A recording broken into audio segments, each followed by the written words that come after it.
Shalom Bapak Ibu Saudara-saudara, Rabu 20 Mei 2020, bacaan kronologis terambil dari 2 Samuel 22-23 serta Mazmur 57. Sementara saya mengupas 2 Samuel pasal yang ke-22, saya berharap Anda memiliki Alkitab untuk boleh mengikuti bacaan saya.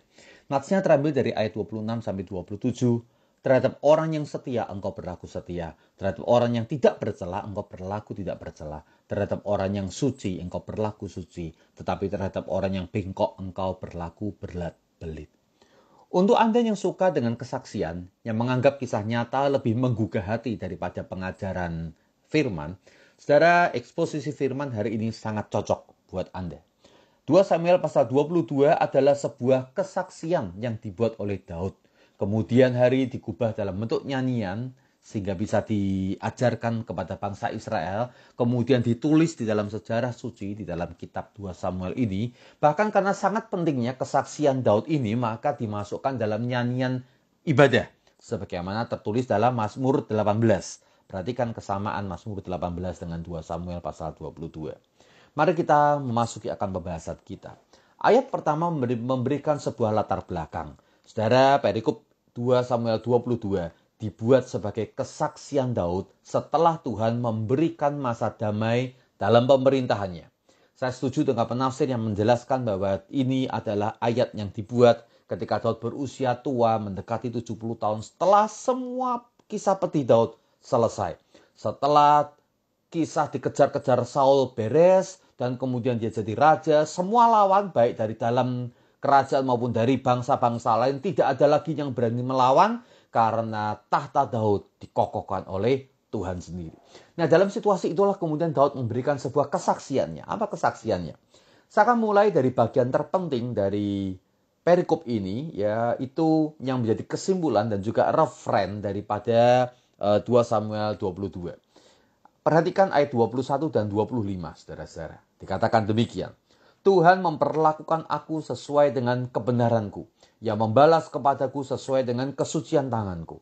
Karena itu Tuhan membalas kepadaku sesuai dengan kebenaranku. Sesuai dengan kesucianku di depan matanya. Dua kalimat yang mirip sekali, hampir sama bahkan. Yang diulang saudara-saudara sebagai sebuah kesimpulan atau penekanan yang dikatakan oleh Daud. Saya suka sekali dengan kesaksian ini. Saudara, Daud menemukan ketika dia sudah menjalani akan kehidupannya bahwa Tuhan itu adalah Tuhan yang sangat fair.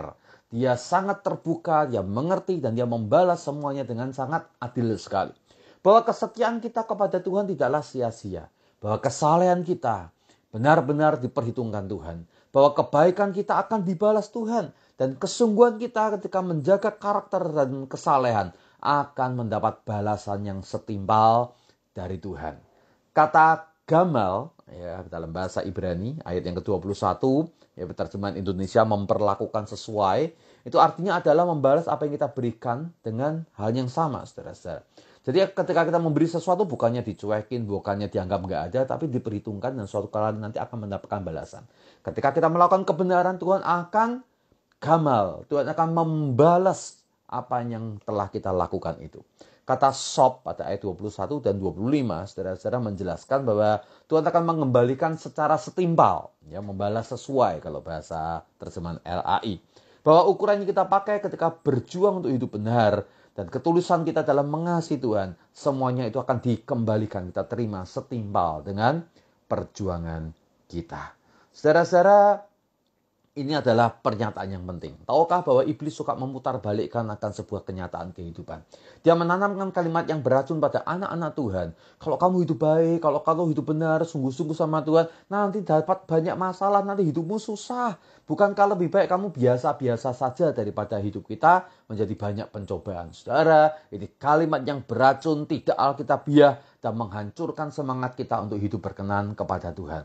Saya ingin mengajak kita menguji misalnya saudara-saudara dari ayat yang seringkali dikutip orang, Mazmur 34 ayat yang ke-20. Dikatakan, kemalangan orang benar banyak, tetapi Tuhan melepaskan dia dari semuanya itu.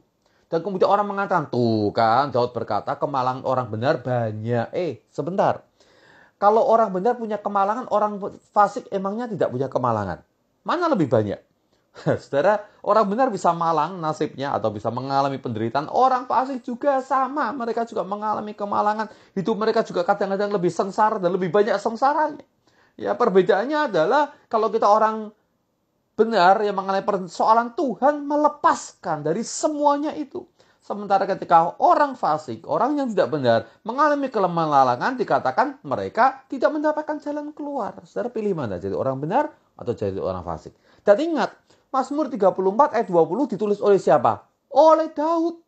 Ya, Daud secara merefleksi kehidupannya di belakang ketika dia dikejar-kejar oleh Daud. Dia mengatakan, aduh kemalangan orang benar banyak. Tapi masih koma.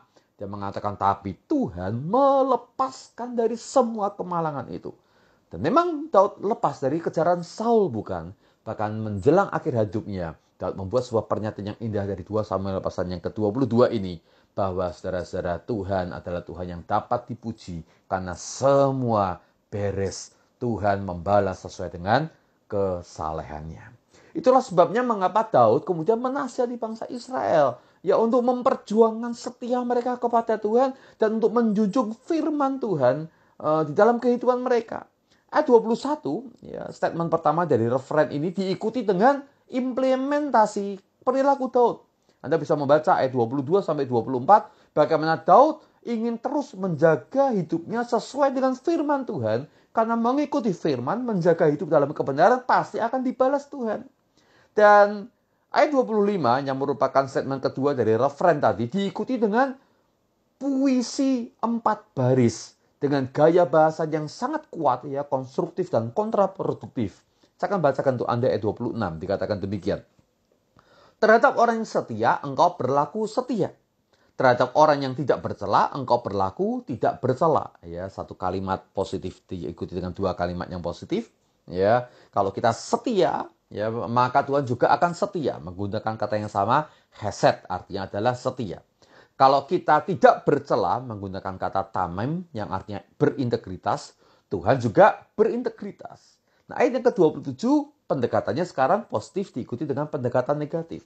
Terhadap orang yang suci, engkau berlaku suci.